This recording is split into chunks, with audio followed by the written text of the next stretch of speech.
I don't know and don't love. You can swim in my pool. No, now whatever tells it. Other than it's other humans where I have to, throw up a coin. I would say you first, no matter what telling, because human life is more valuable. Oh, and then I get like, no idea how much I've debated this. So, well, if Hitler were drowning and a dog were drowning, the answer is if Hitler were drowning alone, I would throw in cinder blocks. It's irrelevant that there would be a dog drowning. I would say a leap.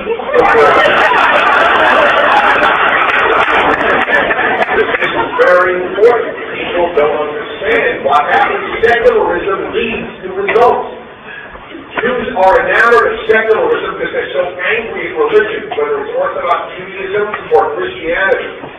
But they don't think clearly as a result. And therefore you get all of these positions that come from the heart. Humans and animals are of equal worth. The sacrificial system said no. But brilliantly, it did not want animals to suffer. Animals made it to the Ten Commandments. Their Torah's position on animals is awesome. There is an unbridgeable gulf of worth between humans and animals, but we may never cause gratuitous animal suffering. One of the 7 laws we obligate non-Jews to, only 7, is that they cannot tear a limb from a living creature and eat it, because without refrigeration, that's what they would do. Keep it alive. Oh, I like a leg. Okay, take a leg. No, that is not even allowed for non-Jews. In Judaism demands only 7 things, or demands 7 things from non-Jews. These principles do guide my life when I try to figure out things. Now I'll talk about what I said was the other elephant in the room, homosexuality. My heart says these are as likely to be wonderful people as any straight person, and I believe that, by the way. Not just my heart says that, so it's my mind, so it's my experience. Most of us know gay people. They run the gamut of jerk to great, like heterosexuals run from jerk to great. It has nothing to do with the individual's goodness, niceness, or kindness, but the Torah is adamant that God created Adam, God created the human being, male and female, He created them. Do not mess with that distinction. Secular life is messing with all distinctions. It messes with the distinction between good and evil. One man's good is another man's evil. It messes with the distinction between man and woman. An example, New York City has just, the Department of Health, this was in the New York Times last week, in New York City there is a movement to enable anyone who wants to erase the sex, the gender listing on their birth certificate. If you feel you're a guy and you feel you're a female, you can erase it. You don't need sex change operations. You just feel it, and then you can go into a ladies' room.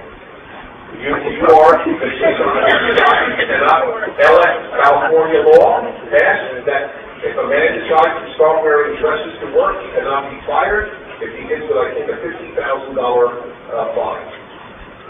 The obliteration of sexual distinctions is anti-Torah in the deepest sense. A man cannot wear a woman's clothing. It is one of the laws of the Torah. Maintaining this distinction as God created the world is one of the reasons I check for shopping. It's always been taught to me when I went to the world, we can't understand it. It's not all that complex. If you look for why it is living in war, it's complex. But if you look to the principle, it's not complex. The principle is wear a reminder, or at least test for a reminder that God created an orderly world of separation. Separation is the most important word in the Torah because it's word in Hebrew kadosh. Kadosh means separate. Translated as holy means nothing to be holy. It should have been called separate. That's what it really means. Men and women are different. The moment you say that 2 sexes can marry, you are saying that there is no difference. And that indeed is why I debated this in Congress, and I debated this with the heads of almost every meeting. I debate regularly with Andrew Sullivan, the nation's probably most eloquent gay advocate. And the argument is there is nothing that a woman gives a child that 2 men cannot give, and there is nothing a woman gives a child that 2 men cannot give.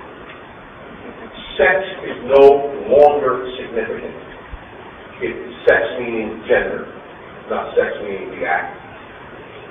That is what happens in secular society, and it is the opposite of what the Torah teaches, that male and female are of astonishingly important significance, and do not confuse them. In George Bilder's term, one of the 5 books that most influenced my life, titled Sexual Suicide, society will commit sexual suicide if it obliterates those distinctions.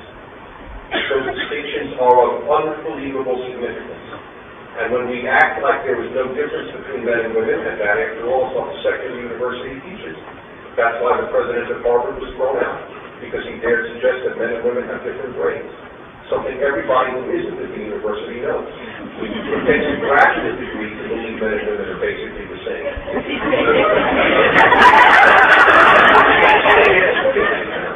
He himself, more interestingly, is a secular liberal Jew, Lawrence Summers, who was a member of the President Clinton cabinet, became president of Harvard, made this comment, and he gives an example. He said, I believe men and women are the same too. So I was taught in college, so I raised my kids non-sexist. I gave my daughter shrugs. And then he said, what happened? She gave them names. Exactly. Boys don't end up playing gun games and shooting games and so on because you give them guns. Even I fell into that trap. I didn't give my older boy guns, playing toy guns as a kid. So every single object in the house became a gun. When he finally started carving rye bread into machine guns,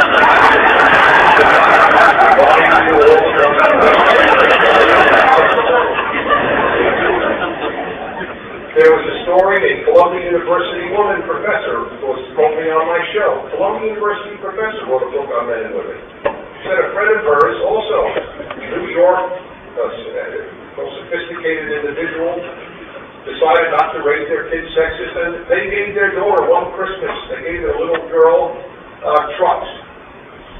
They didn't see her for the next 2 hours. They got a little worried. They went to her room, totally quiet. They knocked on the door. She comes, shh. Parents say, why? The trucks are sleeping.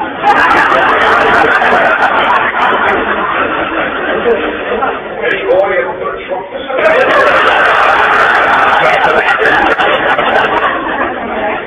Your boys in the trucks, they rammed that into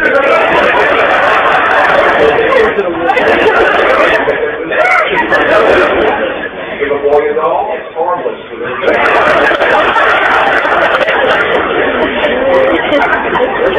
Because it conforms with realities you know and not the way you were taught by the secular university. The Torah wants these distinctions made not to live with nonsense. And it is nonsense. These distinctions are critical. And the Torah wants a man and a woman to marry. That is the ideal. It's not anti-gay any more than it's anti-polygamy or anti-someone who falls in love with a sister or a brother. It's not personal. It has nothing to do with the person. It has to do with the ideal that Judaism wants, that a man and a woman make love. That's it. That's the ideal. I'm stuck with it. My heart would love me to say we are all in it for love. But it doesn't. It has a whole list of people who can't marry. None of it is intended to hurt them. It is intended to preserve an ideal. You agree, you don't agree, is your business. I respect people who say the Torah is wrong. I don't respect people who say that's not what the Torah says. That's despicable. If you say the Torah says this, but I know better than the Torah, like Alan Dershowitz have said, I have full respect for that. But the maneuvers that take place within Jewish life to say the Torah doesn't really say it, that's dishonest. And that I find. So these are the questions that one has. There were so many others. I love talking about slavery. The Torah made slavery impossible without everyone saying slavery is bad. You can't return a slave to its owner. You can't kidnap people. You have to set them free after 6 years. I mean, just a whole series of laws. Finally, the Talmud concluded, Ponello Eben, Ponello Baal. Whoever acquires a slave ends up having a master. Because if you have one pillow, you have to give the one pillow to the slave. Might as well hire with minimum wage. That's my Torah. And I need to tell you the peace that it offers me. And although it's not easy intellectually, because I have to work through tough things like drinking the potion when accused of adultery, eye for an eye, which was a massive step forward.